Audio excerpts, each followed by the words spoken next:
Hola, muy buenos días a todos. Iniciamos nuevamente nuestro proyecto Encuentros, este espacio donde resaltamos la labor de cineastas iberoamericanos. El día de hoy con un invitado muy especial de la cinematografía de Paraguay. Y antes de comenzar nuevamente con este encuentro, quisiera darle la bienvenida a Manuel, director del Festival de Cine de Huelva. Hola Manuel, ¿cómo estás? Hola, Marfer. Buenas tardes. Pues nada, la verdad es que estamos muy bien, contentos de ya comenzar lo que son los meses finales del festival, pasado ya lo que es verano. Nos queda ya muy poquito para el Festival de Huelva, que se celebra del 12 al 19 de noviembre. Y para nosotros es un honor tener en este encuentro, como bien comentas, ¿no? Que es un encuentro de FIACine con el Festival de Huelva, a Marcelo Martinesi, cuya película de hecho estuvo en Huelva. Yo tuve el placer de disfrutar de Las Herederas en Berlín y me declaro además muy fan de la película, me gustó mucho en su momento cuando la vi. La verdad que tuvimos el placer de programarla en Huelva y la verdad que tuvo muy buena acogida de público. Y nada, darle enhorabuena de nuevo por su estupendo trabajo. Y nada, estoy convencido que tendrá muchos proyectos por venir y también agradecerle que haya sacado un hueco en la agenda para compartir un ratito con nosotros aquí, con nuestros espectadores en este espacio, Encuentros de FIACine y el Festival de Huelva.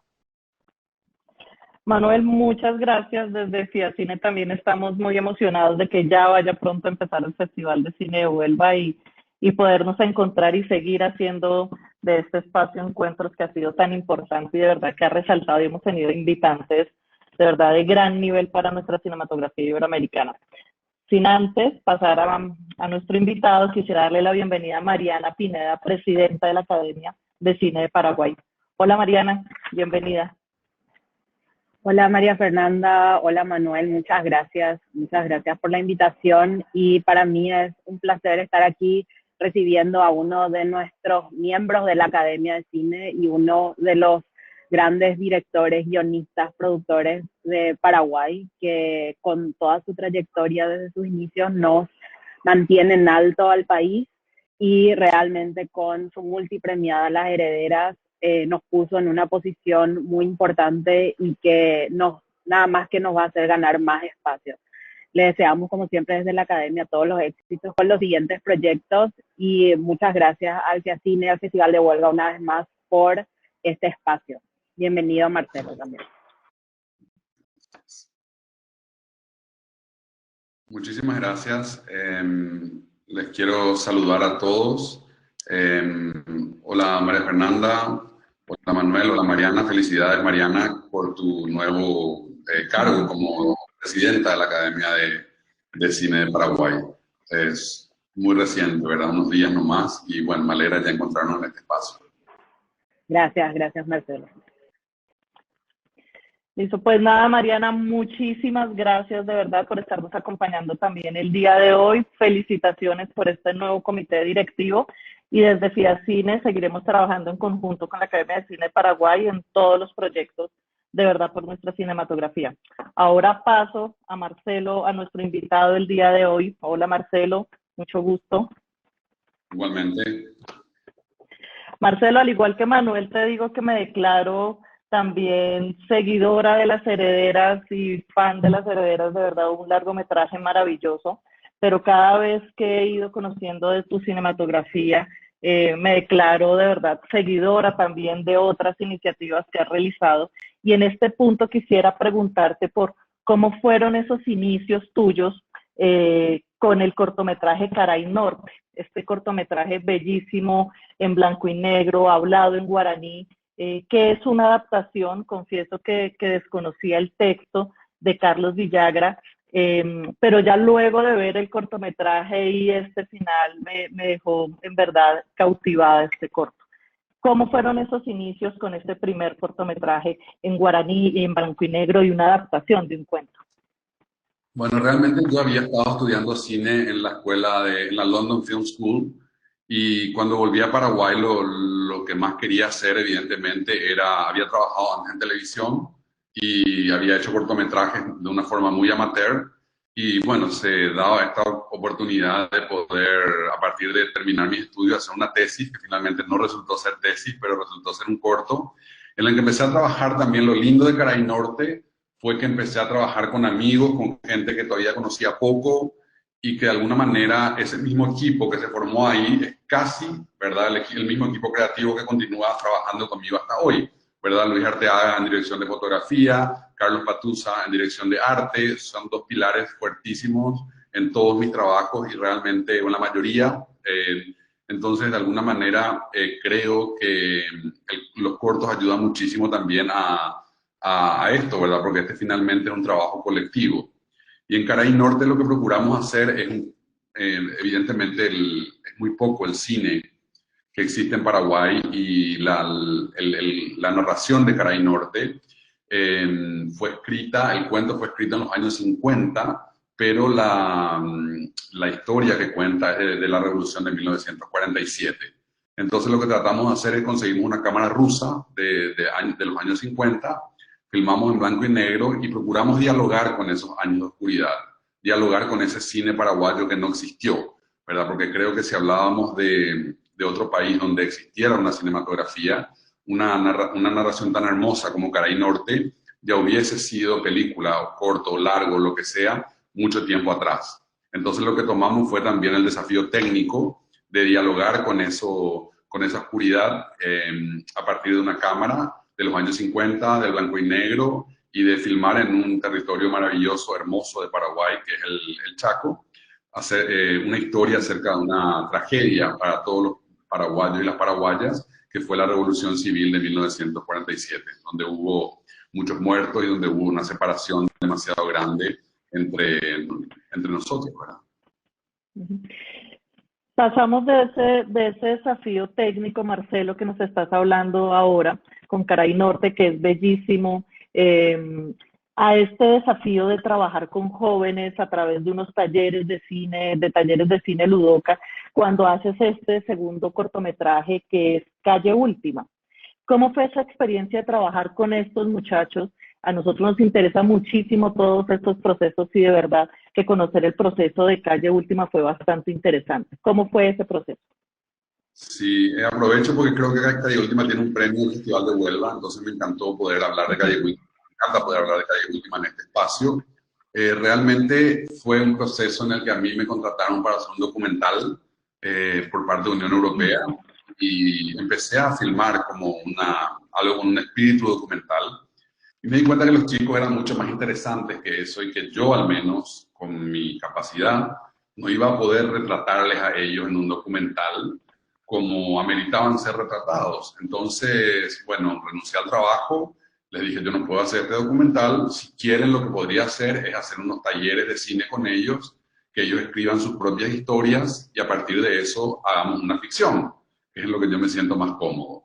Y por suerte, la gente que estaba atrás de ese proceso aceptó el desafío. En vez de entregar el material a los 3 meses, nos demoramos como un año, ¿verdad? Entonces, fue muy interesante todo el proceso de poder descubrir con ellos sus historias, de poder articular en un guión y de poder hacer Calle Última. ¿Has repetido esa experiencia de trabajar con chicos, de hacer este tipo de talleres? No pude repetirla, pero sí ese taller me permitió descubrir un método que me sigue interesando hasta hoy. Uh-huh. Trabajo mucho, así como trabajé con ellos y con sus historias, cuando hago casting y cuando elijo a los actores con los que voy a trabajar, me reúno mucho con ellos en charlas de café, en caminatas o en lo que sea, y trato de absorber parte de las historias de ellos y colocarla y acercarle a los personajes, más que ellos tengan que hacer a veces un viaje que de por sí ya es muy complejo hacia personajes que a veces no tienen nada que ver con sus historias propias. Me parece siempre importante, y creo que en Calle Última aprendí eso, que la persona, el ser humano actor, ¿verdad?, trae a la película un montón de historias. Y si la película puede nutrirse de esas historias, enriquecerse, bueno, una maravilla, ¿no? Y creo que en ese caso, en el caso de Calle Última, aprendí esa posibilidad y la seguí aplicando a todo lo que hice después.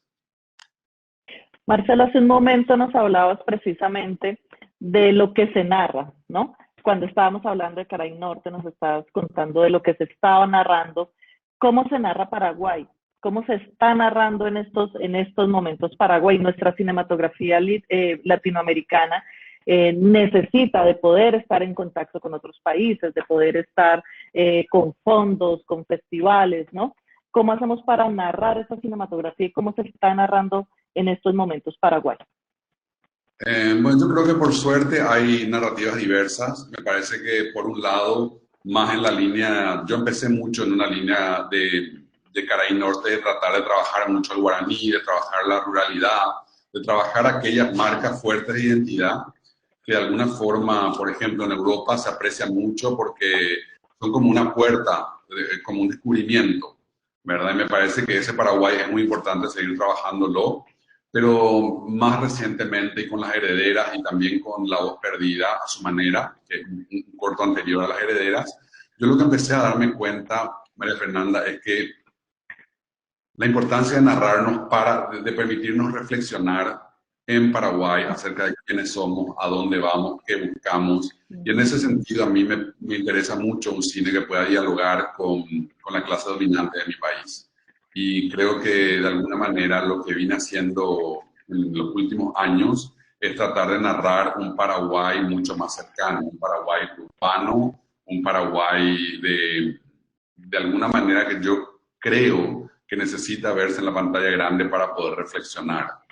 Me parece que el cine nos da esa oportunidad y creo que en Paraguay, sobre todo, la clase dominante necesita pensarse a sí misma y necesitamos también pensar nuestros procesos políticos desde otro lugar, no solamente con los retratos, ¿verdad?, tan necesarios y tan importantes de dictaduras, de víctimas de dictaduras, etcétera, que es el gran relato de América Latina y que Paraguay todavía está hay como 20 o 30 trabajos de Paraguay que abordan, ¿verdad?, todo lo que tiene que ver con el periodo autoritario, sobre todo de Alfredo Stroessner, también algunos de Higinio Morínigo, anterior a Stroessner. Pero, por ejemplo, en Las Herederas yo lo que empecé a hacer es tratar de pensar toda esa historia puesta en un personaje, ¿verdad? Todo ese encierro puesto en un personaje, ese personaje de Las Herederas que delega un poco su propia vida en los demás, ya para mí empezaba a tener como contador de historia, no sé cómo decir, empezaba a buscar como otra manera de contar los procesos sociales, los procesos políticos por los que ha atravesado Paraguay y por los que está atravesando Paraguay en las últimas décadas. Sí, y ahí va a algo como tú como contador de historias y me remito a las herederas en este momento a través de Chela, de Chiquita, de Patti, de Angie, que tuvimos la oportunidad de las dos protagonistas también tenerlas en Colombia como invitadas a los premios Platino que estuvo nominada también las herederas. Tú estás contando ahí en las herederas ese diálogo con la clase dominante, pero cuando desde otros países de Latinoamérica vemos las herederas, es lo que pasa en nuestras propias cinematografías, en nuestras propias vidas, ¿no? Yo veía la película y era estar viendo a mis tías, era estar viendo muchas situaciones que eran comunes a nosotros aquí en Latinoamérica. ¿Cómo se recibió esta historia a nivel latinoamericano? Ya después de haber pasado unos años, ¿no? ¿Cómo se sintió esa historia? No por parte de festivales, no por parte de fondos, ¿no? ¿Cómo lo recibió el público esta historia de las herederas? Bueno, yo creo que por suerte el público latinoamericano está cada vez más preparado para historias que no respondan solamente, ¿verdad?, a los tres actos o a la línea de narrar del cine norteamericano. Me parece que por suerte colegas de América Latina han presentado propuestas demasiado interesantes en los últimos años que también desafían un poco el modo de ver el mundo que tiene el cine norteamericano. Entonces creo que Las Herederas está inscrita en esa corriente y me parece que al menos yo me sentí muy satisfecho en la forma en la que fue recibida en América Latina, en todos los lugares donde estuve, realmente por mucha gente. Por suerte, a partir del Luxbox, la película tuvo distribución en muchísimos países, pero no me pasó solamente en América Latina, me pasó también en la India, que de repente una señora, se paró al terminar una función y me dijo, Yo no soy lesbiana, yo no conozco Paraguay, yo no soy de la elite de mi país, pero me sentí profundamente cercana a ese personaje que estás contando en la película. Y ese tipo de testimonios, ese testimonio en particular, que me pareció que la señora estaba muy emocionada después de una proyección, me parece que demuestran que más allá de las cosas que nos separan, ¿verdad? Los seres humanos hacemos mucho más de lo que a veces queremos admitir. Y yendo puntualmente, María Fernanda, a mi país, yo creo que lo que para cualquiera puede ser de alguna manera un premio es que la película salga de la pantalla y se instale en la sociedad. Y eso pasó un poco aquí en Paraguay con Las Herederas, pasó en el Senado de Paraguay cuando nos dieron un reconocimiento y se sintió que había una parte de esa sociedad que solamente quiere mirar hacia atrás, que salía a defender, ¿verdad?, sus valores, su idea de familia, su idea de sexualidad, etcétera, ¿verdad? Y me pasó también con muchísima gente que tomó la película como bandera, ¿verdad? Como una película. En ningún momento ni intenté ni me interesaría hacer una película militante, ¿verdad? La historia de Las Herederas es una película que narra una historia desde el punto de vista de una mujer lesbiana, ¿verdad? Como podría ser de cualquier otro punto de vista. Me parece un regalo para todos los que hicimos la película, fue que generó un montón de discusión, un montón de reacción mediática, de reflexión, o sea, fue maravilloso eso. Y yo creo que ese para mí, el gran premio de Las Herederas está aquí, ¿verdad? Dentro de este país, porque la película pudo salir de los cines, instalarse en las mesas de familiares, conversando, discutiendo, y me parece que Las Herederas le dio a muchas personas jóvenes la oportunidad de llevarles a sus papás y decir, miren, otro tipo de historias existen y existen en Paraguay. Creo que también es una película muy pudorosa. Me parece que eso la ayudó a la película a viajar mejor. Yo en ningún momento, yo sabía que si quería dialogar con Paraguay necesitaba hacer que la película sea pudorosa. En ese sentido, Marcelo, ¿qué falta en este momento por narrar? ¿Qué falta en este momento por narrar en Paraguay? Tenemos una cinematografía joven, al igual que muchas de nuestras cinematografías en Latinoamérica.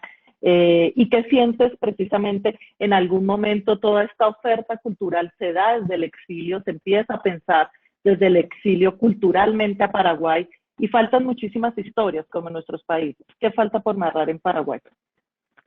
Yo creo que Paraguay es uno de los países más conservadores, más católicos y más desiguales del mundo.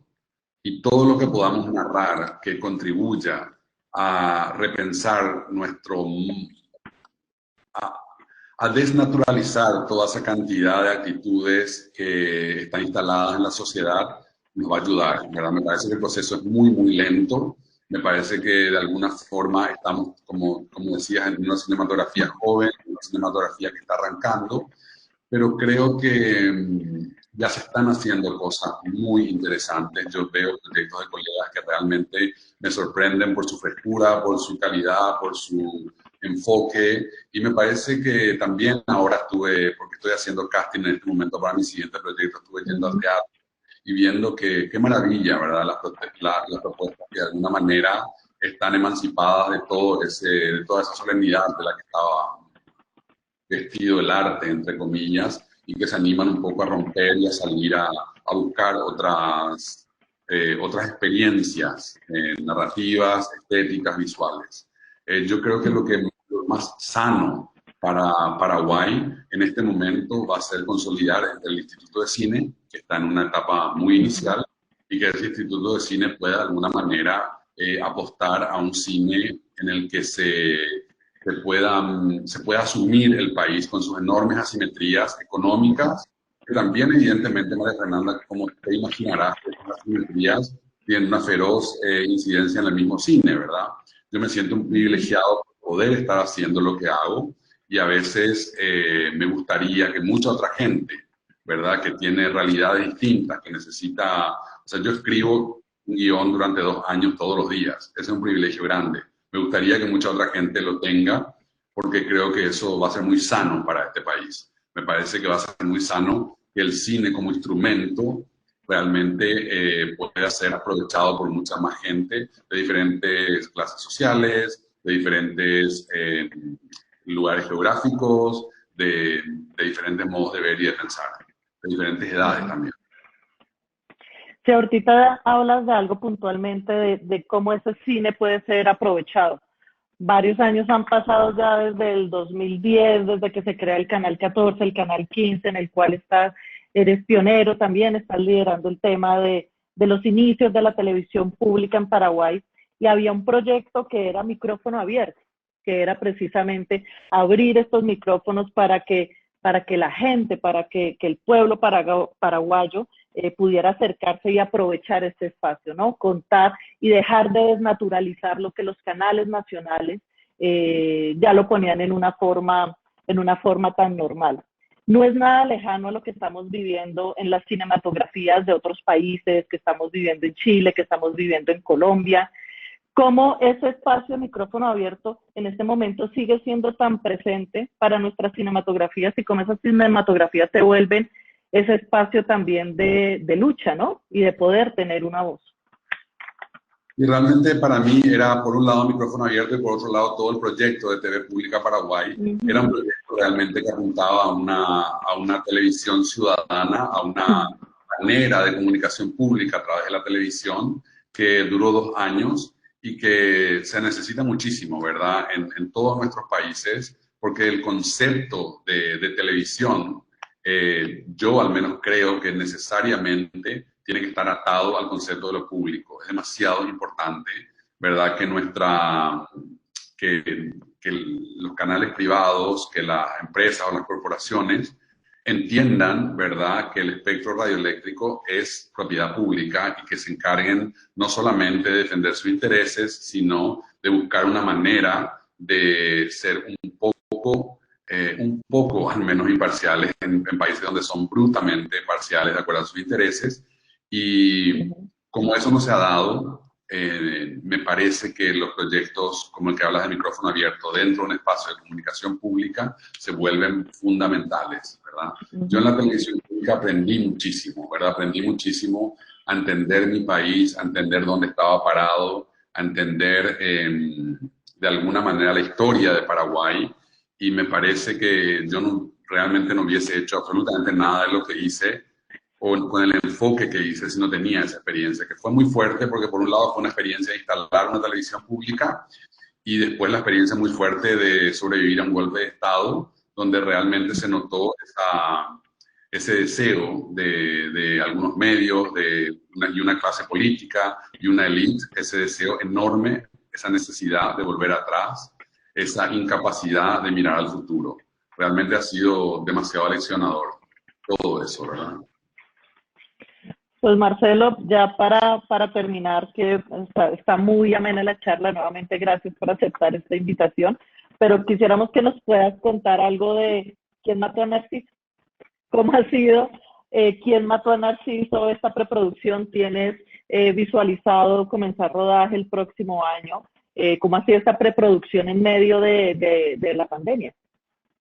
Bien, realmente tuvimos el privilegio de que la pandemia tocó justo en el momento en el que a mí me tocaba escribir. A Sebastián Peña, que es el productor, le tocaba empezar a armar una estrategia.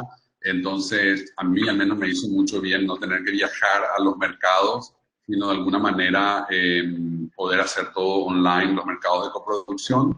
Y creo que en ese sentido la pandemia no ha sido un impedimento. Quién mató a Narciso es una historia muy fuerte del año 1959 en Paraguay, en la que en base al asesinato de un locutor de radio que había traído el rock and roll a Paraguay, se arma toda una cacería de amorales, entre comillas, buscando supuestamente a un autor homosexual que lo habría asesinado. Entonces el gobierno de Stroessner, que se había instalado 4 años antes, aprovecha este asesinato también para instalar el miedo a lo diferente, ¿verdad? Y de alguna forma esta historia, ¿verdad?, esta película histórica en la que un gobierno aprovecha una ocasión para eliminar la diferencia, nos parecía que está cada vez más presente también en el mundo de hoy, ¿verdad? Nos parecía una historia sumamente que tenía un potencial de contemporaneidad demasiado fuerte. Entonces, también me atraía mucho que la historia tenía componentes noir, ¿verdad? En vez de una femme fatal, un homme fatal, y esa cuestión urbana, amo del film noir, esa cuestión urbana con un toque paraguayo de ruralidad, ¿verdad? Porque en esta ciudad se ven todavía hasta hoy, y me imagino que en los 50 mucho más, animales en la calle, gallinas, caballos, chanchos, y toda esa cuestión de encontrar un film noir en Asunción me parece luego una oportunidad maravillosa de este proyecto. Entonces, de esa forma estuvimos trabajando. Ahora empezamos la etapa de casting y queremos filmar el año que viene, como bien decía. Pues Marcelo, muchísimas gracias de verdad por acompañarnos estos minutos en Encuentros, y de verdad felicitarte por tu trabajo, por ese trabajo y no solo por el trabajo frente a cámaras, sino también felicitarte por ese trabajo detrás de cámaras, de hacer parte de esa primera generación de cineastas que toman la posta de aquellas ideas quijotescas que se daban en los inicios del cine paraguayo, y que cada vez se está luchando más por poderle dar ese acceso democrático a los diferentes cineastas a través de las leyes de cine y a través de todos los procesos que están haciendo. Muchas gracias de nuevo, Marcelo. Te agradezco muchísimo a vos, al festival, a la federación, a toda la gente que hizo posible este diálogo. Muchísimas gracias. Bueno, muchísimas gracias a todos, a nuestro invitado Marcelo Martínez y a todas las personas que hicieron posible este nuevo encuentro. Y nada, nos vemos el próximo mes con un nuevo cineasta, con un nuevo país. Y nada, a disfrutar del cine iberoamericano. Hasta la próxima.